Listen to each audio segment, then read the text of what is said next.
Welcome, and thank you for joining us this morning at the First Unitarian Universalist Church of Houston.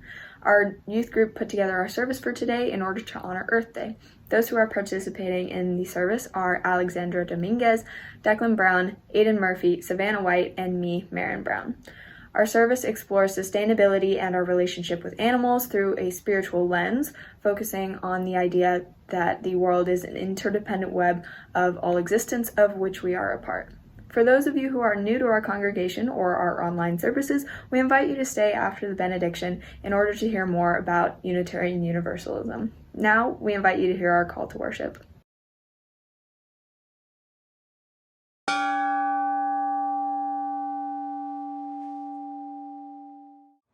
Like so many days, this day holds wonder and sorrow. Earth Day was first celebrated on April 22nd, 1970, as a day to honor Earth and to participate in environmental teach-ins. Since then, the environmental movement has grown in this country, and environmental awareness permeates much of our society.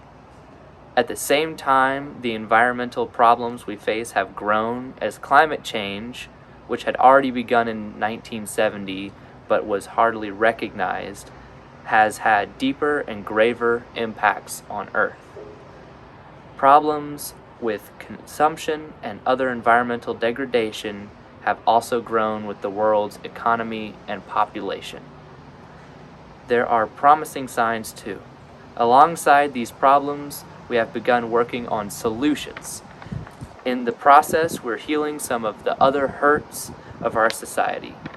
Today, we join together to hold our hope and our pain, to honor Earth, and to recognize how deeply our relationship with Earth and our work for environmental justice is intertwined with all of our spiritualities.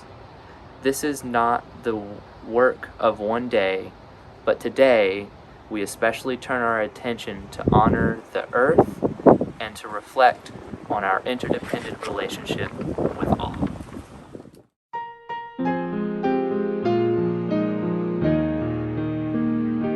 Celebremos compartiendo nuestras vidas, encendiendo esta luz.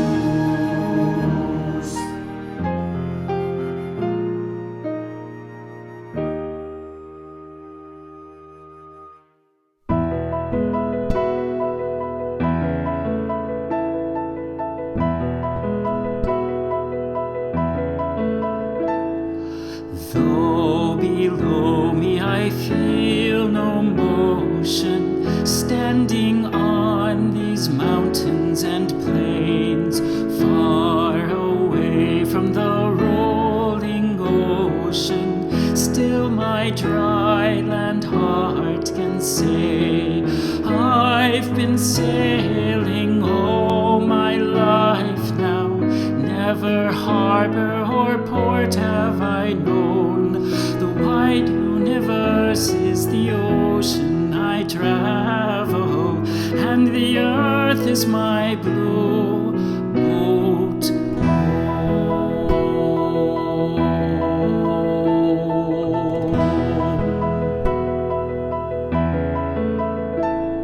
Sun, my sail, and moon, my rudder, as I ply the starry sea, leaning over the edge in wonder, casting questions into the deep, drifting here with my ship's companions, all we kindred pilgrim souls, making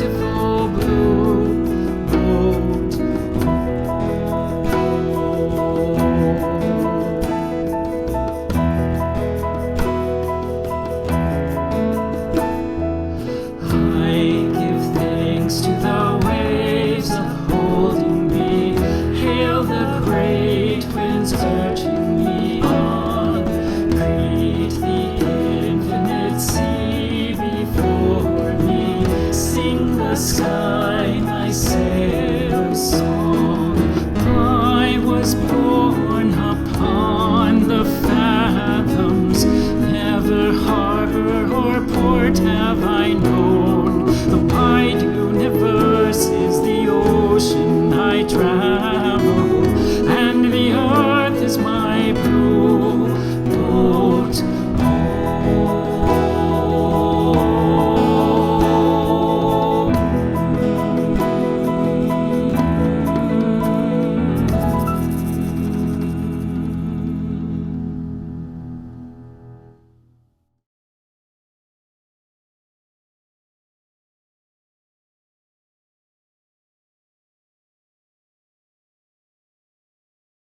These lizards, toads, and turtles, dear, with which you love to play, were dinosaurs and plesiosaurs in prehistoric days.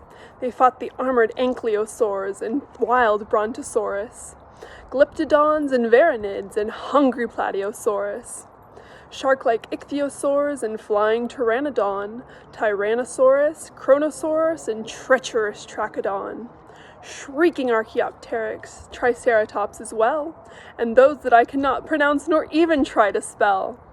But anyway, they slowly turned to lizards and turtles and snakes, and all the brave and wild and woolly prehistoric people, they turned into us, for goodness sakes.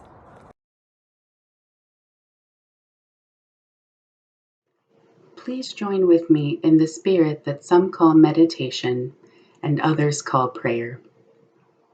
Make yourself comfortable, relax. Take one deep breath, and then another. Feel your body on your chair and your feet where they touch the ground. Breathe. Open your mind, open your heart. Spirit of life and love, great mystery, God of many names, help us meet the needs of this place and time. Help us care for ourselves and each other as we step together into a new future. May we have compassion and understanding for all who are struggling and feeling vulnerable, including ourselves. May we afford everyone an abundance of grace during these anxious times, even as we ask the same from them. In our deep connections through time and space, I invite the congregation to say Amen. We pause now together to lift up that which sits heavy on our hearts or brings us joy. We lift up Lisa, Don, and Aidan Murphy. Lisa's mother, Yvonne Stump, passed away this week. We lift up Charlie Burrus, whose father, Sidney Burrus, who is also my father-in-law, passed away this week too. We lift up Pearl McAfee, whose father, Malcolm McAfee, died recently, and he was honored with an obituary this week published in the San Francisco Chronicle. We lift up Penny Serling and Jeff Scarda, who are pleased to tell the congregation that 2 new babies were born to 2 of their children who attended our church. Penny's granddaughter Eve and Jeff's son both attended First Church from childhood through their teen years and now have babies of their own. We offer congratulations to the whole family. Now I invite you to say the name or bring to mind those you wish to be held by the loving embrace of this religious community. We will, even if we do not know their names, hold them in our minds and hearts.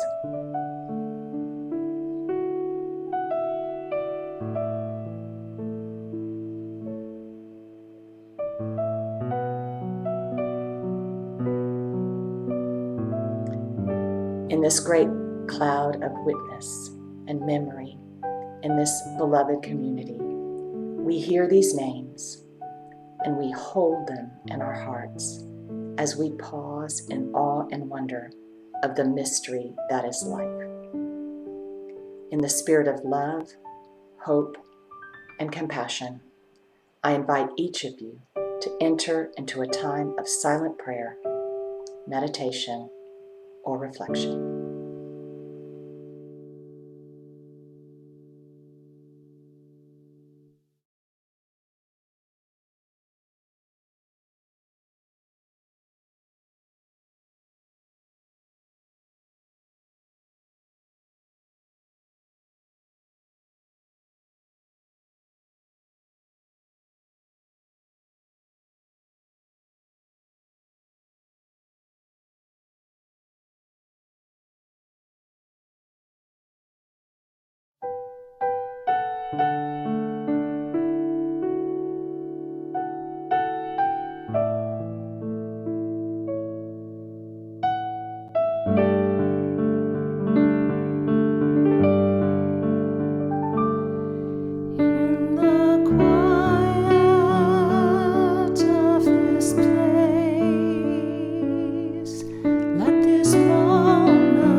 Our shared offering this morning goes to Cypress Assistance Ministries, a faith-based organization located in Northwest Houston.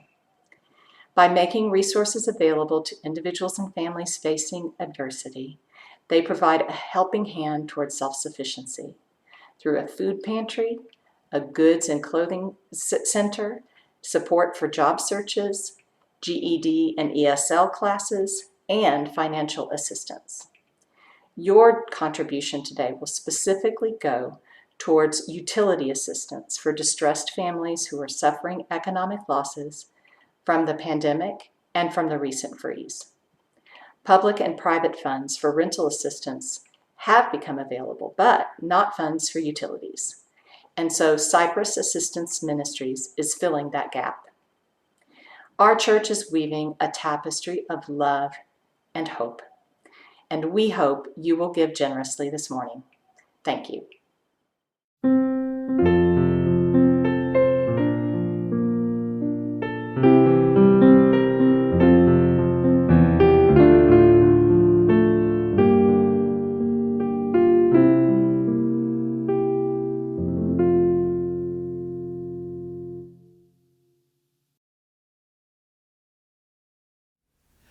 Good morning. My name is Elizabeth Asnes.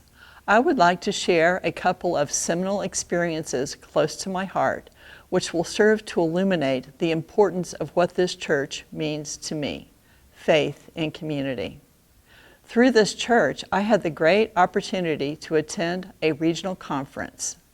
The UUs who attended this conference were keenly interested in feeling the strength of others in a group process and in gaining knowledge of how to navigate the complexities of operating all things church.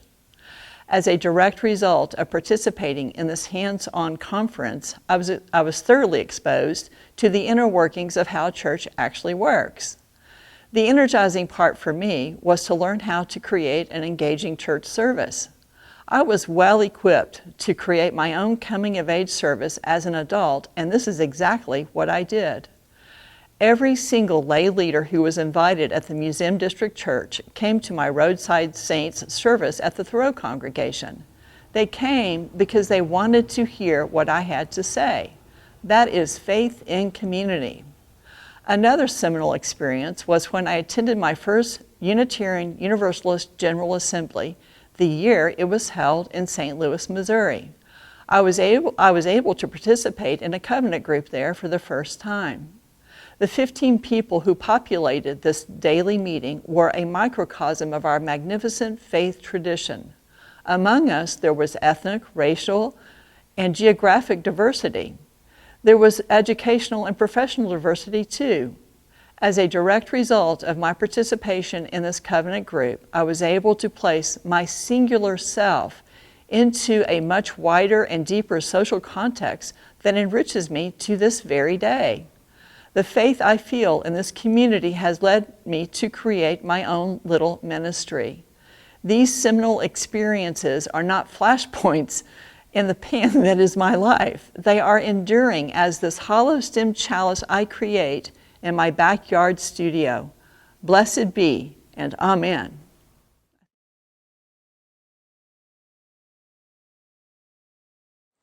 I thought the earth remembered me. She took me back so tenderly. Arranging her dark skirts, her pockets full of lichens and seeds, I slept, as never before, a stone upon the riverbed. Nothing between me and the white fire of the stars except my thoughts, and they floated, light as moss among the branches of the perfect trees. All night I heard the small kingdoms breathing around me, the insects, and the birds who do their work in the darkness. All night I rose and fell as if in water, grappling with a luminous doom. By morning I had vanished at least a dozen times into something better. Vulture by Robinson Jeffers. I had walked since dawn and lay down to rest on a bare hillside above the ocean. I saw through half-shut eyelids a vulture wheeling high up in heaven, and presently it passed again, but lower and nearer, its orbit narrowing. I understood then that I was under inspection. I lay death still and heard the flight feathers whistle above me and make their circle and come nearer. I could see the naked red head between the great wings bear downward, staring. I said, "My dear bird, we are wasting time here. These old bones still work. They are not for you." But how beautiful he looked, gliding down on those great sails. How beautiful he looked, veering away in the sea light over the precipice. I tell you solemnly that I was sorry to have disappointed him. To be eaten by that beak and become part of him, to share those wings and those eyes, what a sublime end to one's body. What an enskyment. What a life after death.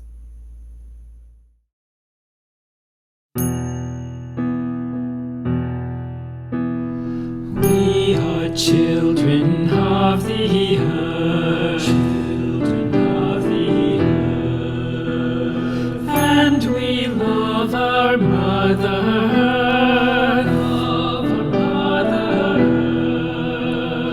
From the mountain and the streams, comes the fountain of our dreams.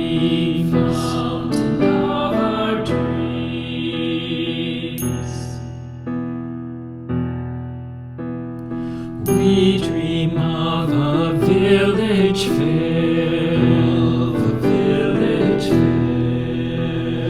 laughing children playing there, and our elders can be found, here beside us, safe and sound, always safe and sound.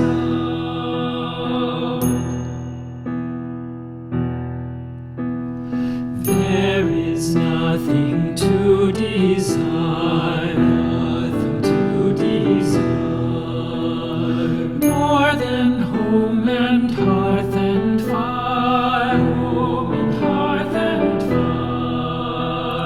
in a village that we love,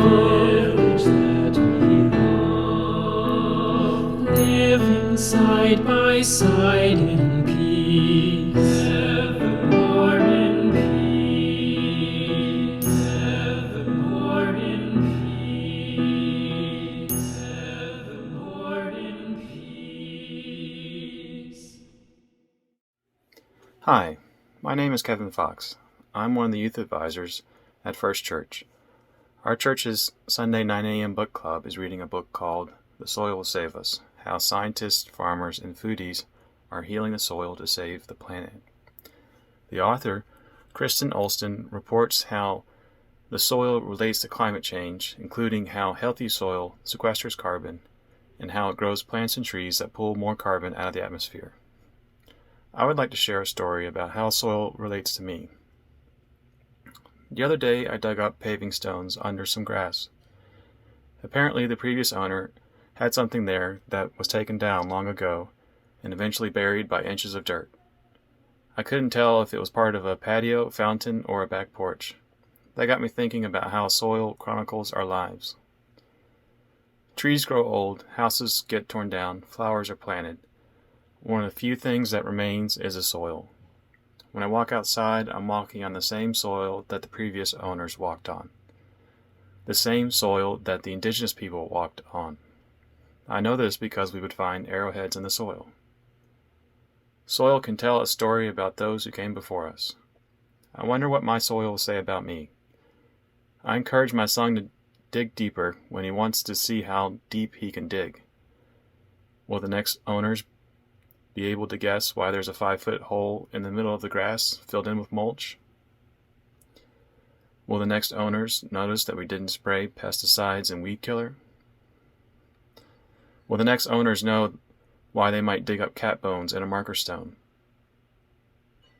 Will they see the nails from the fort that we built?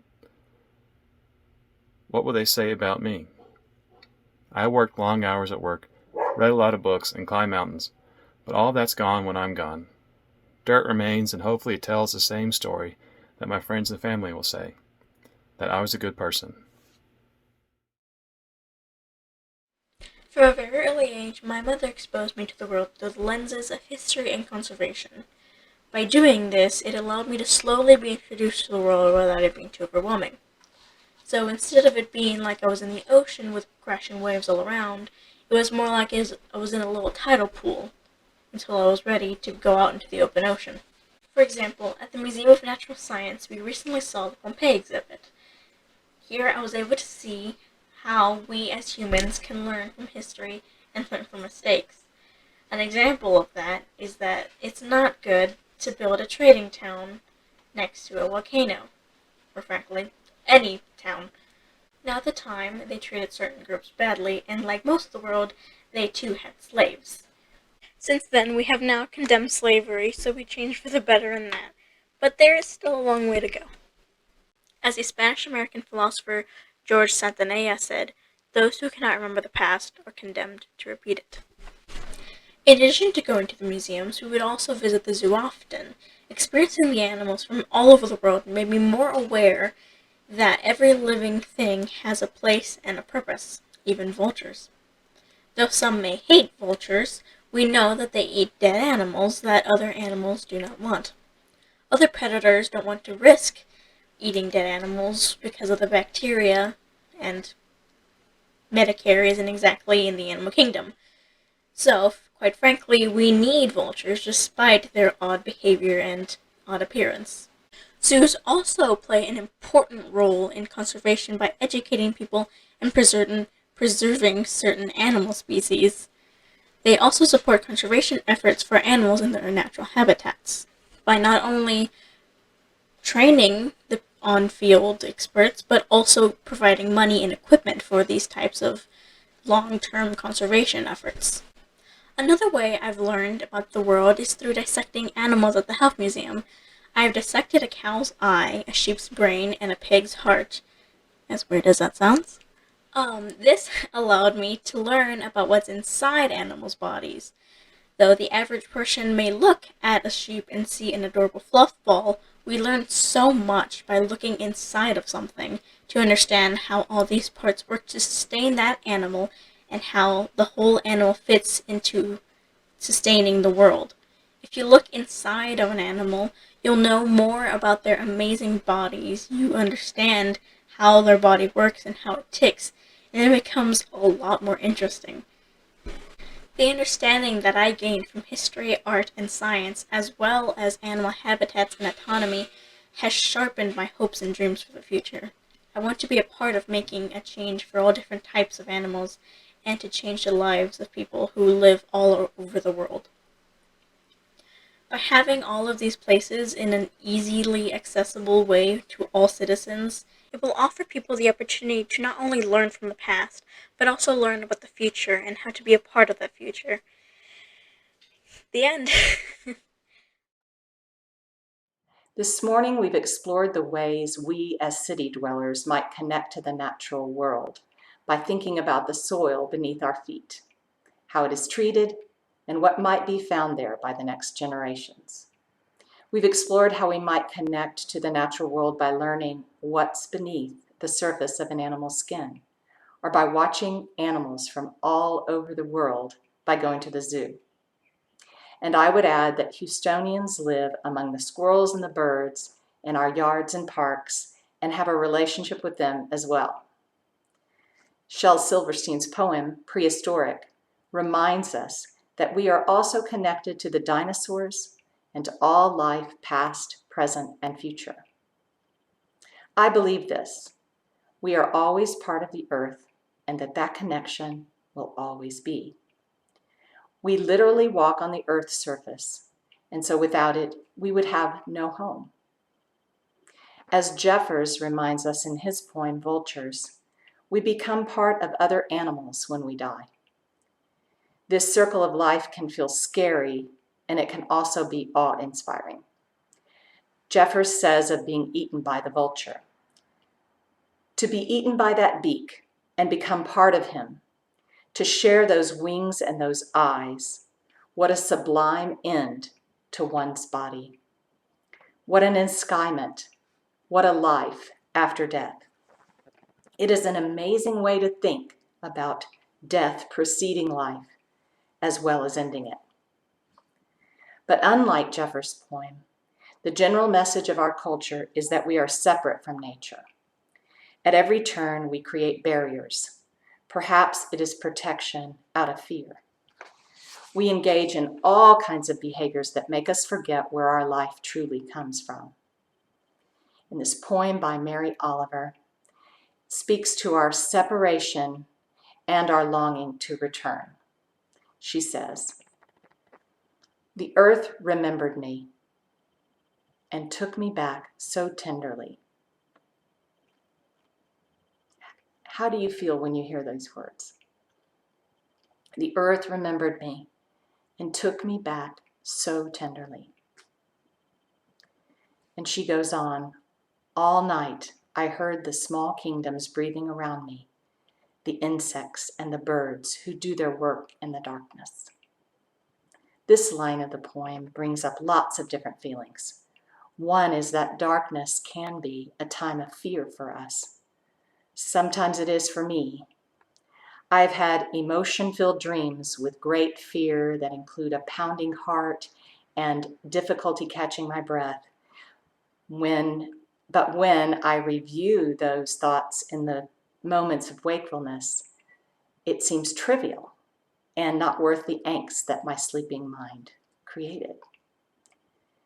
And late at night, even when I'm fully awake, I can make enormous, scary deals out of small problems that I fully know how to solve in the light of day. So Oliver's words, "The insects and the birds who do their work in the darkness," has many points that much relate to our Earth Day calling. Perhaps first, it is that we are animals and that our animal fear is real, maybe especially in the dark of night or in times of trouble. And that this awareness calls us to be open to the very real fears others may have that cause them to behave in self-preserving ways. We are vulnerable each and every day of this life. That is the truth that we must bear. So part of our defense can be to create barriers between ourselves and the natural world. Holding that space between helps us pretend we are above the rest of nature, that we can control it, that we can tame it. On a small scale, there's some truth there. We have created a world of protection. We can turn up the thermostat when it's cold, close a window to bugs, insulate the pipes against a freeze. Maybe. But we learn again and again that the earth is bigger and stronger and truly not able to be tamed. And we know that these comforts, this world of protection, are not available in equal measure to all, making our environmental justice an important issue requiring our deepest attention. These same spaces we create between ourselves and nature, at least in some of the ways we've been doing them, have caused our dear earth and the atmosphere and the oceans problems so severe that we are destroying our own support system. Fortunately, there have been many people working on this for quite some time, and even more recently, so that each of us only has to open our eyes and join the teams, moving us to a more sustainable future. Even though the earth cannot be tamed, I believe our communities can find a balance with the earth, a way to use resources we need, but not take too much. This is the way we are being called back home. I want to return one more time to the same line of Oliver's poem. "The small kingdoms breathing around me, the insects and the birds who do their work in the darkness."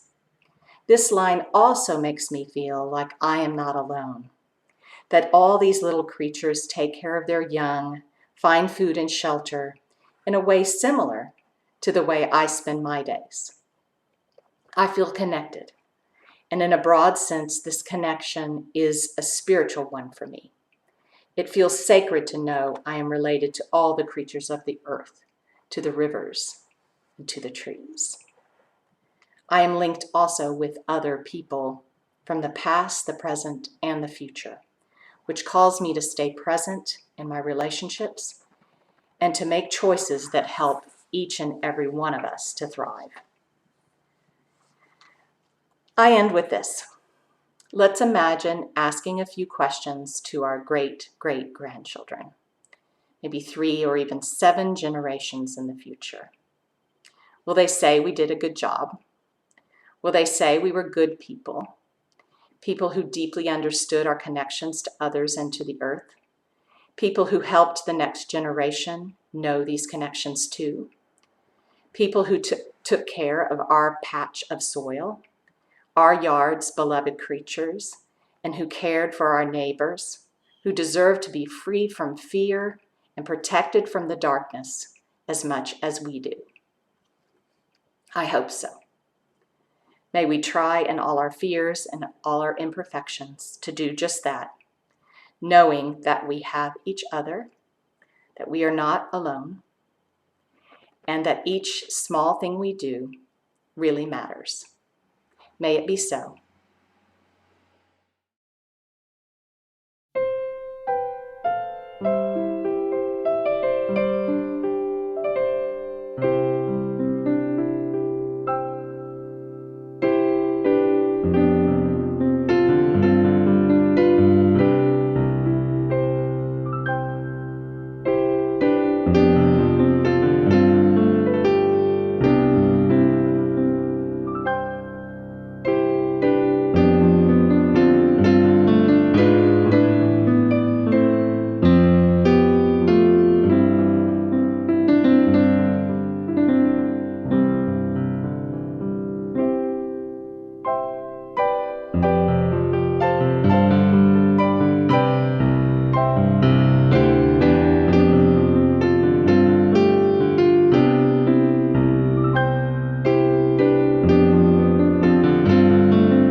living in the fire. Go back to the fire, turn the world around.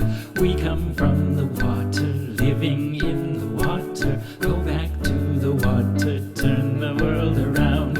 We come from the mountain, living on the mountain. Go back to the mountain, turn the world around. Whoa, so is life.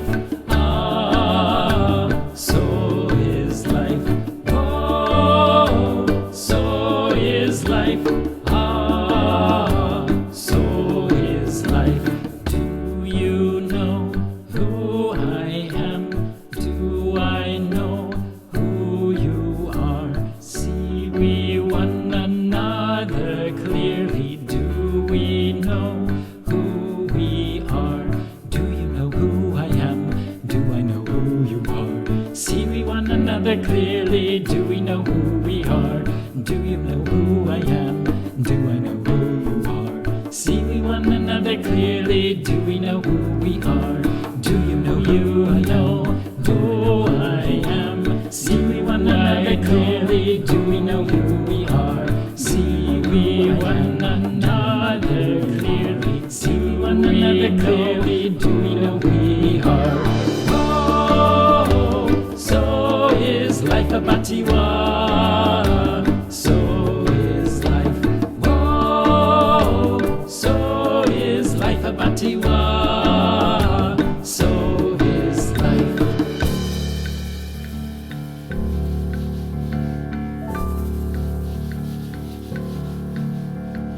Water make the river, river wash the mountain, fire make the sunlight, turn the world around. Heart is of the the river, body is the mountain, spirit is the sunlight, turn the world around. We are of the Spirit, truly of the Spirit, only can the Spirit turn the world around. Whoa, so is life a batiwa, ha, so is life. Whoa, so is life a batiwa, ha, so is life. Whoa, so is life a batiwa, ha, so is life. Whoa, so is life a batiwa, ha, so is life, ha.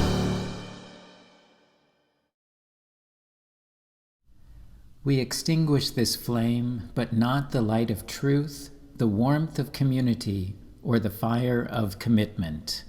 These we carry in our hearts until we are together again. As Mary Oliver said, I thought the earth remembered me, she took me back so tenderly, arranging her dark skirts, her pockets full of lichens and seeds. May we remember the earth as she remembers us, treating her tenderly. And may we be called to vanish a dozen times by morning into something better. Amen, and may it be so. Hi, I'm Adriana Gill Wilkerson, and I'd like to ask you to please join me in thanking our own youth group for their hard work on our Earth Day service. And thanks to these adults who participated and supported the youth in their efforts: Carol Burrus, Kevin Fox, and Erica Goodoff. For those of you who may be new to this congregation or the online services, let us say a few words about Unitarian Universalism. Unitarian Universalism is a faith where you can bring your whole self, your full identity, your questioning mind, your expansive heart. As Unitarian Universalists, we join together on a journey that honors everywhere we've been before. Together, we create a force more powerful than one person or one belief system. Our beliefs are diverse and inclusive. Rather than a creed, we share a covenant based on a set of 7 principles. These include the free and responsible search for truth and meaning, the inherent worth and dignity of every person, and the knowledge that we are part of an interconnected web of all existence that calls us to honor the earth and all creatures. Thank you for being with us today.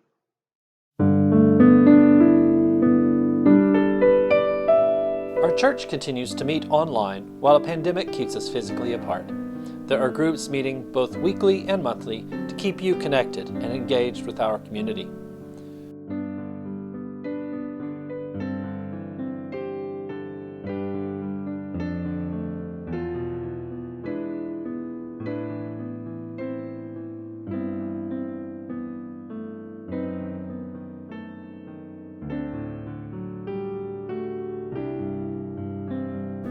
Whether you're sipping chamomile or Colombian, join us this morning at 11:30 for the Coffee Half Hour to chat with new and old friends. Next, join the discussion circle at noon for a conversation asking, what would happen if there were alien contact? Both traditional and experimental writings are welcome at the Creative Writing Group, which meets today at 2. On Tuesday evening at 5, Reverend Colin will examine Richard J. Evans' The Hitler Conspiracies during Texts for Troubled Times. Then on Wednesday evening at 7 begins a liberal UU study of the Bible, discussing the life of Jesus and his effect on the world through the 4 Gospels. If you enjoy picking and grinning with friends, join the string band Thursday at 7. Many of the topics for upcoming discussion groups are on our website, firstuuhou.org/online-group-meetings. Visit there for more details and to sign up. And remember, all times shown are Central Daylight Time.